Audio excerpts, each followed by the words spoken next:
And we're back for another episode of The Last Storm. My name is Mark. I'm back with Dave. We're here to talk about the Thunder. And, well, bro, we are one win away from locking up the playoff spot. And that's it. I mean, it doesn't get more simple than that. We focus on what we can control. That's it. Everybody else, I guarantee you out there, is going to be controlling like, oh, well, Dallas lose this, da-da-da-da. It doesn't matter. Doesn't matter.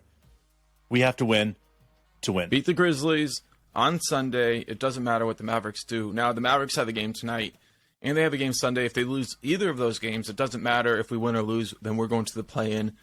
It's going to be a tough game. It looks like we'll be playing the Timberwolves if we do make that. I don't want to get ahead of ourselves, but finding a way into the playoffs from the 9 or 10 seed is pretty difficult. You got to win 2 games just to get into the playoffs. So you think we can do it? Yeah, and it's a single elimination for the 10th, isn't it? It is. So, yeah, and if you look at who we will have to play at this point, I think it's Pelicans, the Timberwolves right now. Timberwolves. I with all due respect to the Timberwolves and everything, I just don't think that they have the heart and what it takes to be able to. They could play one good game against us and beat us, but let's just be honest. I feel like the way that this team is playing with the best teams in the league. Yes, we blew out the Jazz and they were sitting a lot of players. But if you look at the other games that we've been playing, man, I'm telling you guys, these are close games against the best teams in the league. And if we have to play against the Timberwolves, I gotta say, man, I don't think I would be betting for the Timberwolves in that situation at all. Yeah, no way, bro. There's a lot of reasons to think we might not be able to beat the next game, but that Timberwolves game, even if they're healthy, which whatever that means at this point in the season for them, it's not really fully healthy. And we're going to come out, and we've got Shea, so we got the best player on the court. If they have Towns, he could have the best game out of anybody on the court. We struggle with size. But let's not get too carried away with thinking about all that. But Towns, though, to me, the reason that I feel like we can be so successful is because Towns' game isn't inside. His game is on the perimeter and at the free throw line. And because of that, I think Jay Will and JRE and, whoever Dario would play him incredibly hard and incredibly well. And having that mix up, Rudy is the person that always gives us trouble. But I don't know, man. I don't know. Look, we got to find a way to beat the Grizzlies on Sunday to make sure that we do get to see another game, for the Thunder, which is pretty crazy to think about where we came in this season. And, there's been a lot of speculation, but in the end, we're in the driver's seat for the postseason for this team for the first time in 2 years.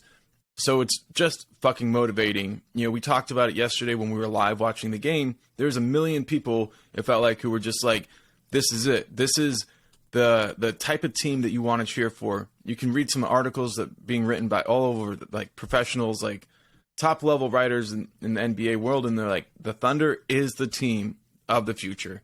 If you're a Thunder fan, you're cheering for the right team. Shit is about to get better. Chet is on the way back, but we don't even care about that right now because we got one game left.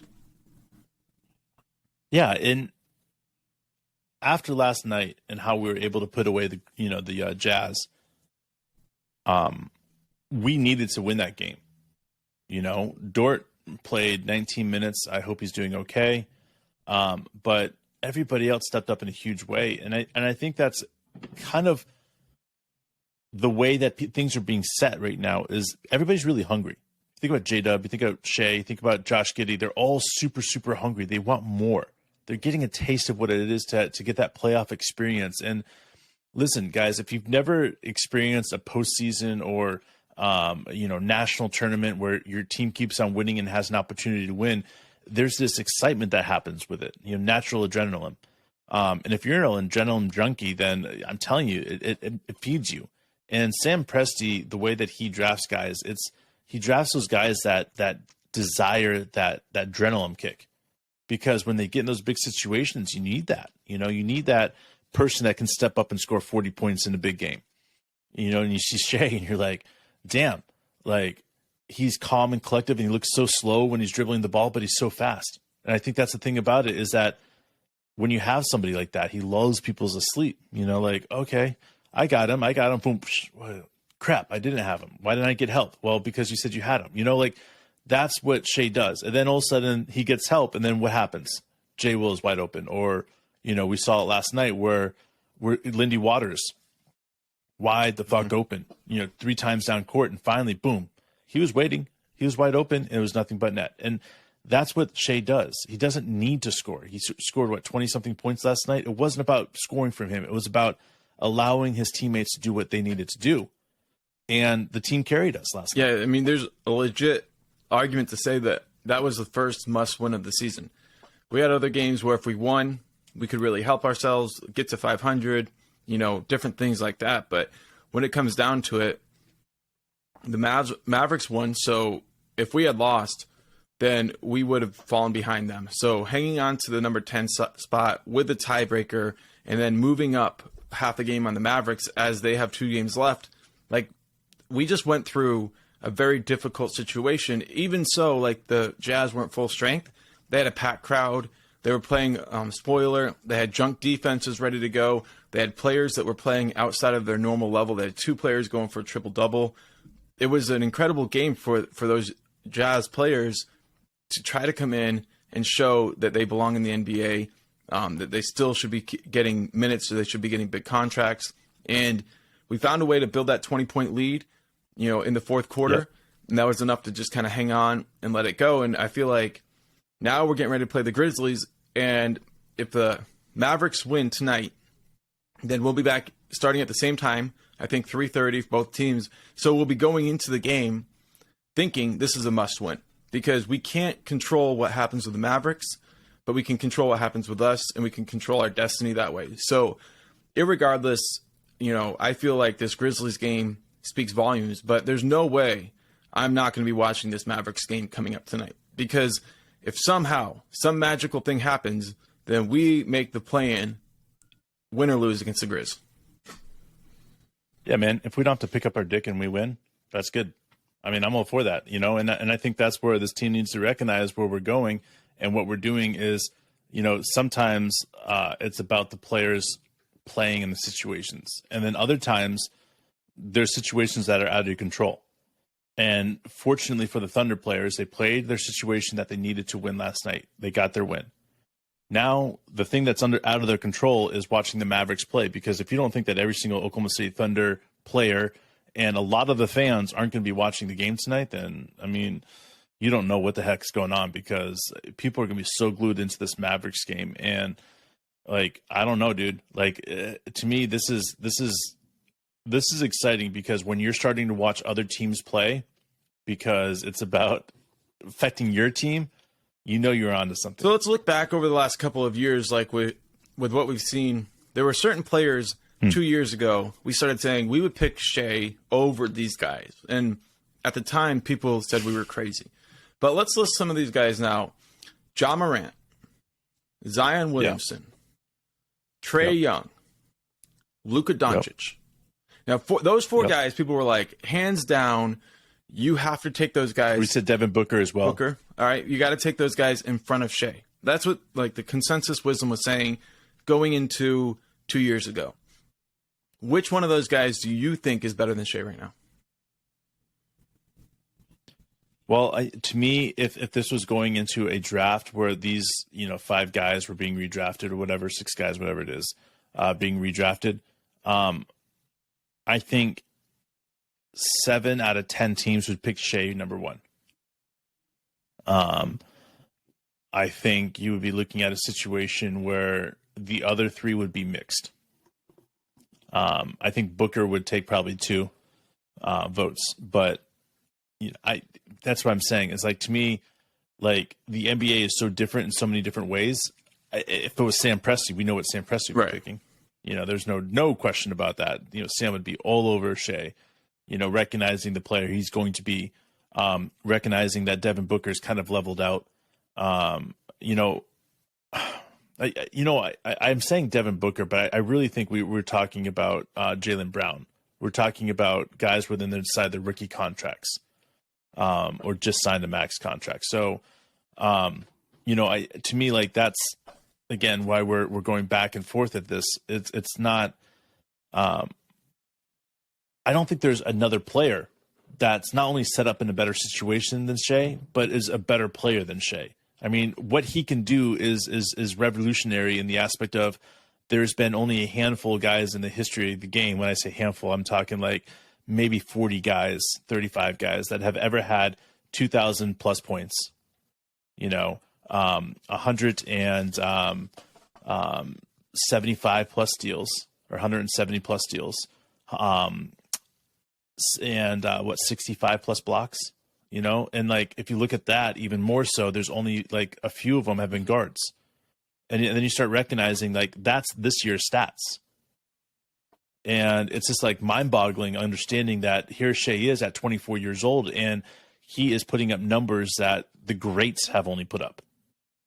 And when you're saying that and it's coming out of your mouth, you're like, wait a second, but this is Shai. Like, we've watched him grow up since a little kid. This is not, and then you're like, no, this is, guys. Shai is the next face of the NBA. And all these other people are coming up and starting to recognize that. And they're saying, well, if Shai is the next face of the NBA, but what about these other players then? If they've cracked the code on how to develop, then we're watching a generational team.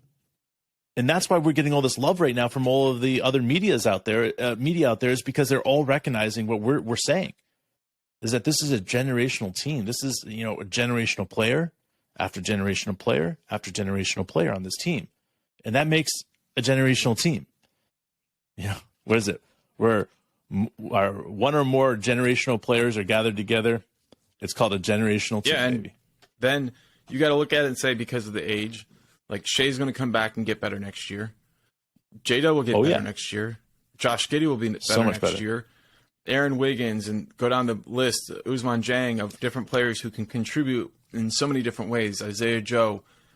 Then you add Chet to it, and you're right. We are looking at a generational team. And then we add the wild card, which is pretty amazing because irregardless of how things go, our draft pick should look pretty good this coming draft. And then you add the other wild card of all the other teams' draft picks. Should. We got two options. Let's talk about it. 12 and 10. That's where, all right, those are two options. Like, being favored for, like, in the lottery, what our position will be.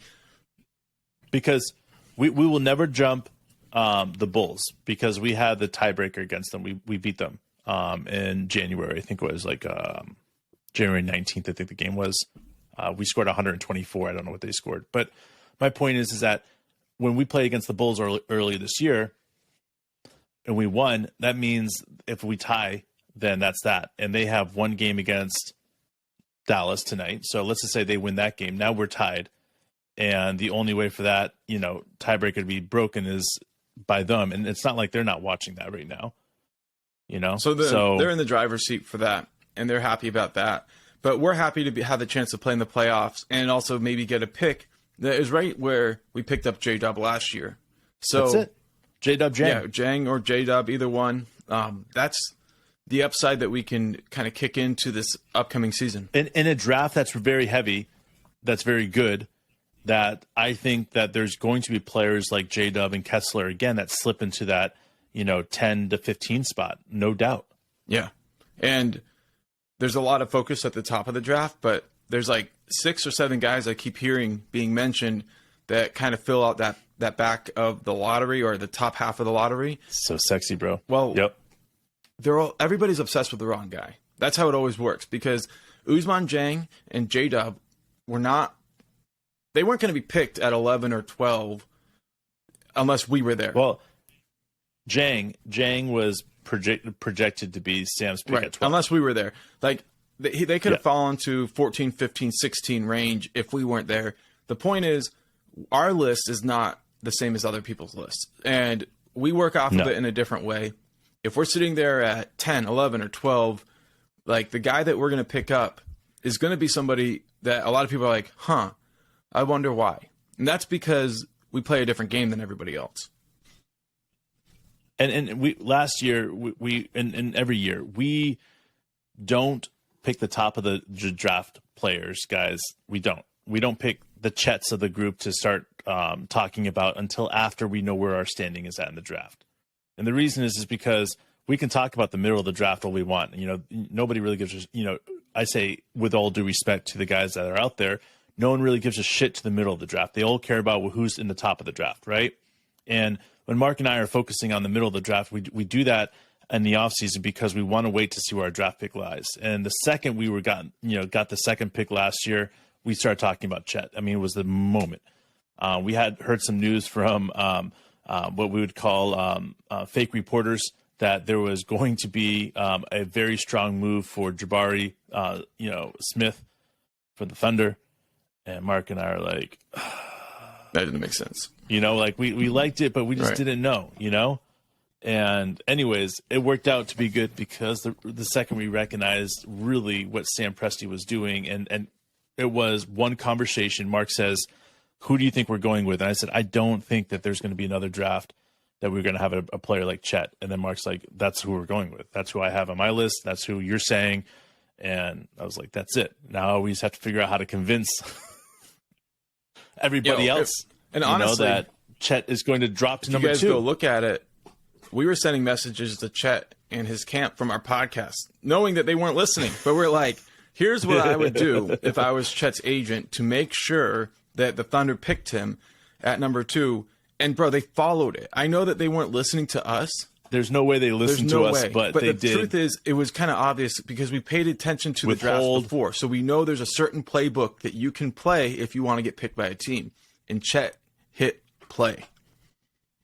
And that was the most beautiful thing about it, is that the second we started hearing that Chet didn't give his medical records up and he left a day early, like Mark and I couldn't contain our shit.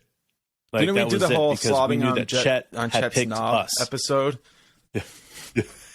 Hoping his mom didn't listen. But we here's the thing. We're probably not going to guess this year who the players are, but we're going to be able to narrow it down to at least 3 players, and depending on where they go in the draft and what the stock is and how the draft is going to fold out, we should be able to narrow it down. To us, we're talking about the draft a lot. And the reason we're talking about the draft a lot is because we're recognizing at this moment that there's so much happening around the Thunder. Okay, guys? And when you're talking about sitting here and saying the draft, right, and where we're going to land versus players that we're going to pick in the draft. I mean, that's the key, guys. If we're talking about the players that we're going to pick in the draft, we're insulting our players, right? Right now, there's 2 spots that we can land. So guess what? We're narrowing it down to exactly where we're going to be looking at. And that's what's exciting now, is because Sam Presti has given us a playbook of exactly what this Oklahoma City Thunder team is looking for the future of this team. Not just the organization, but the future of the NBA. Because every single time that we take a pick, Mark and I look at it and we're like, that is an amazing pick. That's exactly what we would have done. It was Josh Giddey, Chet, J-Dub, Ousmane Dieng. Like, it all made sense. And I think that's the greatest thing about it. Now, as we're getting later in the draft and understanding other guys like that, like, I could have never guessed that was going to be J. Will. I could have never guessed it was J.R.E., that we were going to trade up to get J.R.E. And I could never guess that would have been Aaron Wiggins. And that's where I want to understand more. And that's where this year I'm even more excited about, is because I've understood the game a little bit more from the Sam Presti aspect of the second round. And that's going to be a lot of fun of digging into. Dude, for sure. And that's why everybody, you should know that when the season's over, we're just getting started. Our favorite coverage is when we get to dig deep into the draft and the potential of some of these guys. But we avoid doing it until the appropriate time. And that will be very, very soon. But in the meantime, we got 1 game left. The Mavericks got 2. If we win, we got another one. And if we win, we got another one. And that's where we're at. We're stuck in 1 win at a time. Keep this season going. That's what it's all about. 1 win at a time. Lose, and you fucking go home. Don't fucking go home.